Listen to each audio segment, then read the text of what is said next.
നമുക്കിനി സ്വീഡനിലേക്ക് ഒരു ജോബിനായിട്ട് പോകാൻ പറ്റും. ഈ ഒരു വിസയുടെ ഏറ്റവും വലിയൊരു പ്രത്യേകത എന്താണെന്ന് പറയുകയാണെന്നുണ്ടെങ്കിൽ ഈ ഒരു വിസയിൽ പോകാനായിട്ട് നമുക്കൊരു ജോബ് ഓഫറോ ഒന്നും വേണ്ട. അതുപോലെ തന്നെ വിസ കോസ്റ്റും വളരെ കുറവാണ്. വെറും 16,000 സംതിങ് രൂപയ്ക്ക് നമുക്ക് ഈ ഒരു സ്വീഡനിലേക്കൊക്കെ എത്തിച്ചേരാൻ പറ്റും.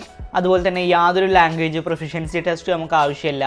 IELTS, TOEFL, PT, OET ഇതുപോലുള്ള ഒരു ഇംഗ്ലീഷ് ലാംഗ്വേജ് ടെസ്റ്റ് നമുക്ക് ആവശ്യമില്ല. ആക്ച്വലി ചിലരൊക്കെ പറഞ്ഞിട്ടുണ്ട് ഇപ്പോൾ നമുക്ക് അവിടുന്ന് ജോബ് ഓഫറൊക്കെ കിട്ടാൻ നല്ല ബുദ്ധിമുട്ടാണ് എന്നുള്ളത്. സോ അങ്ങനെ വിചാരിക്കുന്ന ആളുകൾക്ക് ഇത് നല്ല യൂസ്ഫുൾ ആവുന്ന ഒരു വിസ തന്നെയാണ്.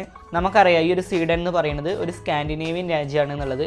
വൈക്കിങ്സിൻ്റെ നാട് എന്നും അറിയപ്പെടുന്നുണ്ട്. അതുപോലെ തന്നെ ആൽഫ്രഡ് നോബലിൻ്റെയും രാജ്യമാണ് കേട്ടോ ഈ ഒരു സ്വീഡൻ എന്ന് പറയുന്നത്.